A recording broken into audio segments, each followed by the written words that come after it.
over the next couple days, I'd like to step you through our process for starting seedlings. I have a lot of strong feelings about starting seedlings, and I've always been a little bit of an iconoclast and not done things. Perhaps that's how I am generally in life, but particularly with seedlings, not done it according to the protocols that are expected. So, starting with that as a background, we buy our potting soil from Mike Lombard at Ideal Compost in Peterborough, New Hampshire. It's still always possible to buy, if you're in Massachusetts or Connecticut or Rhode Island, you can buy that on the NOFA Interstate, that tri-state bulk order. We get big totes full of potting soil because we do start so many seedlings. We're now raising vegetables on about, I don't know, somewhere between 3 and 4 acres. I haven't even done the square footage lately, but I've tried other kinds of potting soil. I really like Mike's. He's, like us, has spent a lot of time working on the principles of nutrient density and trying to really get a lot of good stuff in his potting soil. Back in the day, and I suppose some people still do, there is this feeling that you should have your potting soil be sterile, and for whatever purposes I don't understand, because obviously plants don't grow in sterile mediums out in the soil. They really want to be, with a lot of nutrients available, and also hopefully a little mycorrhizal fungi and a few other things, the bacteria and the microbes, essentially to make the nutrients available to them. So today, anyway, I went out. This is January 20th. I went out and got some potting soil out of our big tote that's been there since, I think we had to buy some more in maybe August or so. And, it's gotten a little dry. So right now we're putting water. I am putting water into this potting soil to get it nice and moist and make it really hospitable for the plants, which will be starting the seeds probably tomorrow or maybe Friday. This is Wednesday. One of the things that I found out the hard way, again, hard-headed, do my own thing, I thought I could just start plants just in straight soil, but the soil hardens up inside when it's in a container, and makes it very difficult for the plants to establish any rooting areas in there. And so a good potting soil has some vermiculite, perlite, you see the little white stuff in it, and some peat to provide some softness, so it doesn't harden up like it would normally in a container in the house. And then also has some good compost in it, which will provide some of the microbiota that we want to have with the process. And then I know that Mike also puts in a certain number of nutrients to really make that a balanced potting soil, but not any nitrogen, I think. What we don't want is to have this quick, rapid, too much growth with nitrogen that will do what Jerry Bernetti would provide funny proteins, which will cause problems later with aphids and other kinds of insects that'll come in and take out your seedlings. So this is the process we start today. We'll let this soak overnight, and then we'll pick this up tomorrow with our next steps on how we start our seedlings. These are going to be going into our hoop houses sometime in mid-February, so early crops. Are today making up our transplant drench, which we find really important to making sure that our seedlings get the best start possible. And here's the recipe. Transplant solution, 2 quarts of Rejuvenate, 2 quarts of Sea Shield, 2 quarts of Photomag, 2 quarts of Sea Stem, 1 quart Holocal, 1 quart Sea Crop, and then when you are about to use it, you add in the mycogenesis too, because those are live fungals that will croak if they're sitting in the solution and not being used.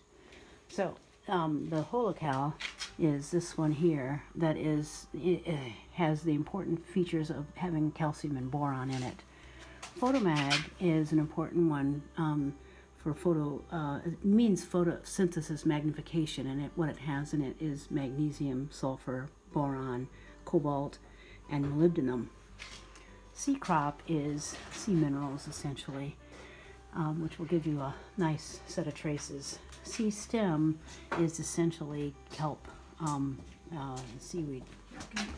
And the rejuvenate is, I think, mostly molasses and some other, I guess there's magnesium in here, it says, and potash.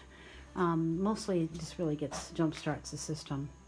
And then Sea Shield is made from, I think, crab shells, so it's a nice nitrogen mix.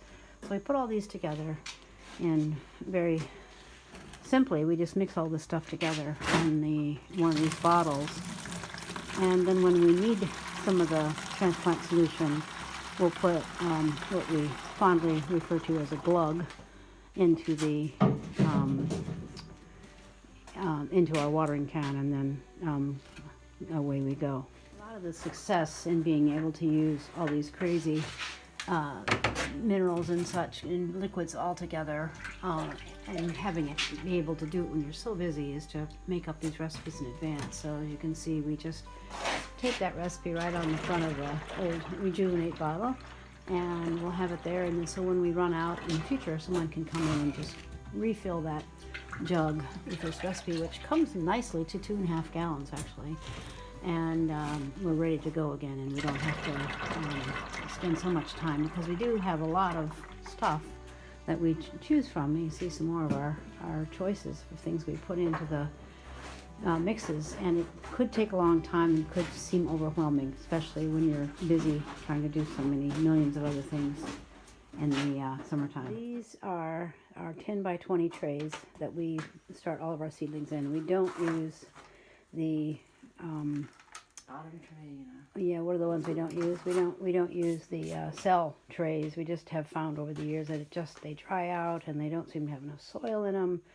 We also start our seedlings such that we have them out in the field, planted when they're still young, but we just tease apart the roots system when we want to put them into the soil. And we find that this is so much less disastrous to the seedling quality and vigor. And the other thing is that we have this very tiny greenhouse in there. It's 10 by 14, and we're starting seeds for about 3.5, 4 acres. So these are our 10 by 20 trays, in which we will put some of that nice potting soil that I soaked a few days ago. This transplant solution that we made up.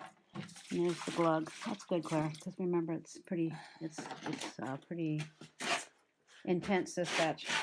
But we're going to put that in there and mix it in with water. And I think under more appropriate circumstances. Gold into this or just the seed and. Let's put the Biocoat Gold in the seed. Yeah.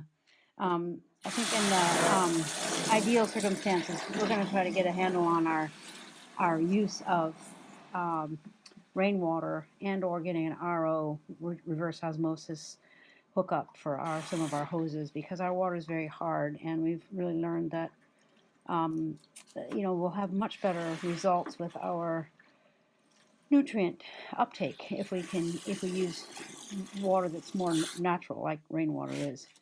So Claire's going to go around and just water these now that they're in the trays, and hopefully not spilled all over the floor.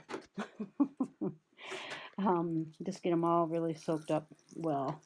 And we're also going to put a little bit of rock dust in here. We spread out 22 tons of rock dust this year on the soil, but we're going to put a little bit in the seedling mixes too. So we spent a fair amount of energy to make sure that our seedling, the box that the seeds go into, is a good recipient, so that they're ready to go as soon as they hit the ground. They've got some support, and getting their microbial partners all set up and getting going on and growing really fast. So here's just a little bit of a demo.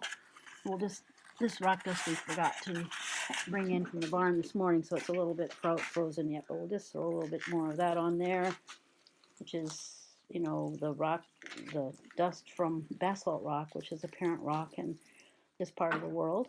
And it's micronized like that, it becomes very accessible to the plants and really nice quantities, all sorts of, 90, I think it's got 99 or something, different minerals in very minute quantities that are going to be really helpful to making a really healthy plant. A product that we put in, this is advancing eco agriculture product that we put in our seeds to coat the seeds. BioCoat Gold, as it does coat the seeds nicely, and it'll just help really get more microbial life in there, getting it ready to go. When it's on the seeds, it'll get them ready to go and move quickly into starting to set out roots. Shout out to Tom Stearns and High Mowing Seeds. These are Early Wonder Tall Top, our favorite old-fashioned, relatively cheap seeds. They're open pollinated, but they do such nice things for us. Beautiful long stems and beautiful tops on them, besides having very nice beets. This is Claire putting out the seeds on the top of the soil. She does a much better job than I do, actually. You can see mine are over here. Mine are all Well, scattered. you went much faster than all I over did. the place. But anyway, we're going to put all these seeds on top of the soil, and we'll show how we cover them in a minute. Back into the greenhouse now, our attached greenhouse, which I was talking to you about, the 10 by 14 that we built into the house back in 1982. We had under here, you can see where we had lettuce in these boxes. These are beautiful boxes that Jim St. Laurent made for us last year. Hopefully he'll be back soon with lots of entertainment as one of our working shareholders. But so Claire's just going to put a little bit of potting soil right on top of these to cover the beets. And that's our next step. Last step on here is to, we did put the soil on top of the seeds, on top of the seedlings, on top of the soil mix. And now we're just going to water them again one more time with this Transplant Drench, which is full of all sorts of goodies. And for the next while, I'll come down and water these every day as needed with a hose. But then once a week, we'll hit them with this seedling drench to keep giving them a lot of nice nourishment to encourage them along their way. So, happy birthday to you. Happy birthday to you. Happy birthday, dear Stuart. Happy birthday to you. Now I have to be successful. Do you make a wish? There you go.